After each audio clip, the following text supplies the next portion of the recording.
90 Day Fiancé's worst couples of all time ranked. TLC's 90 Day Fiancé and its many spin-off shows follows the lives of international couples who travel far and make big sacrifices to be together.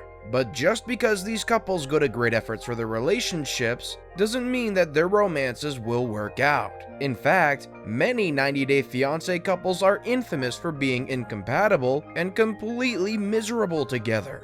From dramatic incidents that make us wonder why some of these couples ever got together in the first place. However, not every 90 Day Fiancé couple is that bad. In fact, some pairs show that it's possible to go through the 90-day engagement and come out stronger on the other side. Here are the best and worst 90 Day Fiancé couples of all time ranked. Number 7. From the start, their unhealthy relationship was evident from the very beginning.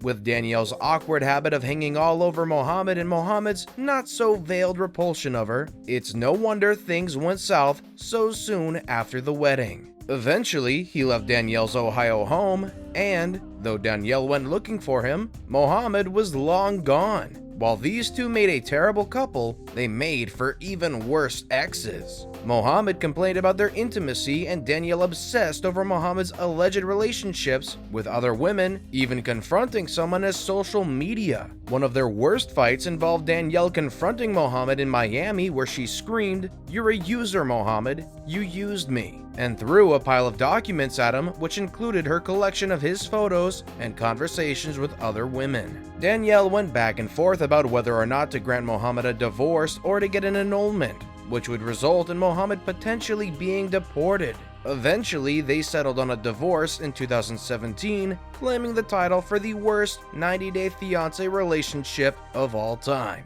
Number 6. Molly and Louis. Molly met Louis when she was on vacation in the Dominican Republic via InTouch. In season 5 of 90 Day Fiancé, Louis moved into Molly's home with her 2 daughters. However, there were some issues. Molly's oldest daughter, Olivia, didn't like Louis, and the rest of Molly's family didn't trust him. When talking about Louis, Molly's father even said she doesn't make the best decisions. As time went on, Molly's family was proved right. The two had a complicated relationship and had a lot of strange arguments, such as the time Louis insulted Molly's bedroom decor. By the end of the season, things weren't looking great for the couple. It seemed like they wouldn't get married by the end of the 90 days. But then Molly dropped a bombshell, confessing that she was already married to Louis. The two returned, still married, for 90 Day Fiancé Happily Ever After for season 3, but after one especially explosive fight, which ended with Louis threatening to call the police, Molly declared, "I 100% do not want to be married to this man anymore." Soon after, they filed for divorce. Number 5. Darcy and Jesse. Darcy and her Dutch boyfriend Jesse first appeared on season 1 of 90 Day Fiancé before the 90 days, and it didn't take long for them to get a reputation for being one of the most explosive couples in the show's history. Darcy was sweet but overly sensitive, and Jesse was immature and erratic, making their union very toxic. The almost 20-year age difference didn't help either. Every episode seemed to have a blow-up or a meltdown from either Darcy or Jesse, and the two appeared to constantly fight. There was the issue of Darcy's drinking, the ongoing argument about whether or not Darcy threw a shoe at Jesse, and countless passive-aggressive fights. One memorable argument started after Darcy wouldn't let Jesse prepare dinner the way he wanted to which Darcy's teenager Aniko finally said, "Both of you guys are acting like you're my age. Just grow up, please." Thankfully, this couple eventually split up. Number 4. Colton and Larissa. Colt and Larissa had so many problems during their engagement on the show, which included some ugly fights. Larissa feuded with Colt's cousin. She and Colt's mother, Debbie, argued constantly. And, of course, there was an issue of Colt and Larissa not seeming to get along. The tension in their relationship started way back in their first episode when Colt didn't bring her flowers when he picked her up from the airport, and things only got worse from there. But that was nothing compared to the stress of Larissa getting arrested right before their wedding.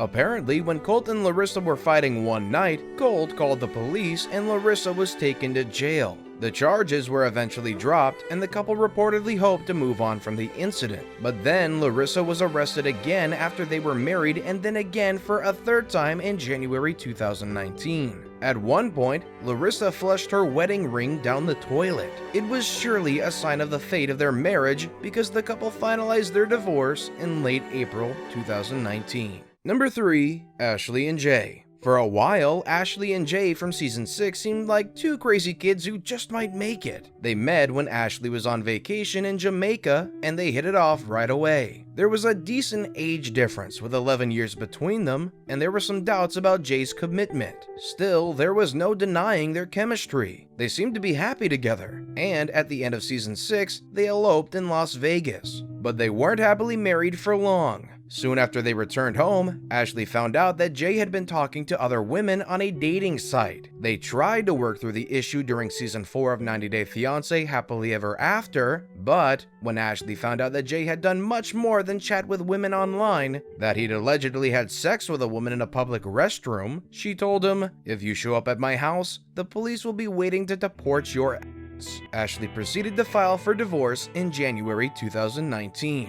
Jay and Ashley Smith have now gotten back together, and Jay is saying that he would like to be on the 90 Day Fiancé show. Whether these two are looking for some clout or not, we are not here for it because we simply can't turn a blind eye as to how they got after things didn't work out after their wedding. Number 2. George and Anisa. George and Anisa always stood out from the rest of the 90 Day Fiancé pack. For one thing, Anisa didn't try to hide the fact that she was interested in marrying George for his money, though there's something to be said for her honesty, and her directness was refreshing. Meanwhile, George lied to her big time about his true financial situation. He knew that she was interested in him for his money, and he had the audacity to call her childish when he told her that he lied about being rich. "What's childish is your lie," Anisa clapped back. But that lie wasn't even half of their troubles. Their relationship went from unsteady to chaotic when Anisa started to rebel, keying "idiot" into George's car, kicking him out of their apartment, and even slapping him. Despite all they went through, these two are somehow still together these days. Anisa is even sticking by George as he serves time behind bars for his infamous marijuana bust in Arizona. George announced his decision to file for divorce after serving his time in jail, which Anisa didn't hold back. She criticized her former partner's decision to throw her under the bus. She explained that their relationship was already in a fragile situation even before his arrest. She only gave him the courtesy of delaying the divorce conversation because she wanted to support him during his predicament. Number 1. Nicole and Azan. These two have clashed too many times, so it's not a surprise that they start our list as the worst couple to be featured on the show. Immature and lacking chemistry, 90 Day Fiancé Season 4's Nicole and Azan had plenty of issues from the beginning. From family drama to cheating scandals to Nicole's cringe-worthy tantrums when Azan wouldn't show her PDA, there was no denying these two had their fair share of relationship problems. Still, perhaps the biggest issue for the couple was that Azan didn't like the way Nicole looked. "Physically, I'm attracted to Nicole," he said, "but it's not just like, for example, 55%. Ouch." He called her lazy multiple times, most notably during a walk in the desert. And when Azan acted as a personal trainer to Nicole at the gym, between the lack of attraction and hurtful insults, it's a wonder they made it through their first season of the show without breaking up.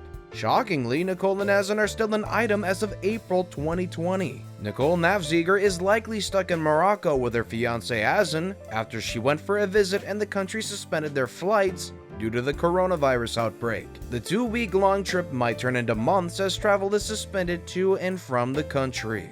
The last fans heard from Nicole and Azan was that they made the surprising decision to not take part in the hit TLC show for its next season. Nicole had opened up on her Instagram to update their fans on her future with fiancé Azan and the franchise, saying she could confirm that the young couple had decided as a pair not to return to filming for the next season, but did not elaborate on her reasoning why, other than they would like to focus on their relationship. Of all the 7 seasons of 90 Day Fiancé, the couples from the earlier seasons seem to have the most dramatic relationships. This doesn't mean the recent seasons don't offer a similar thrill. These new couples have their own share of cringe, as we also get introduced to the first same-sex couple that's already having some serious trust issues.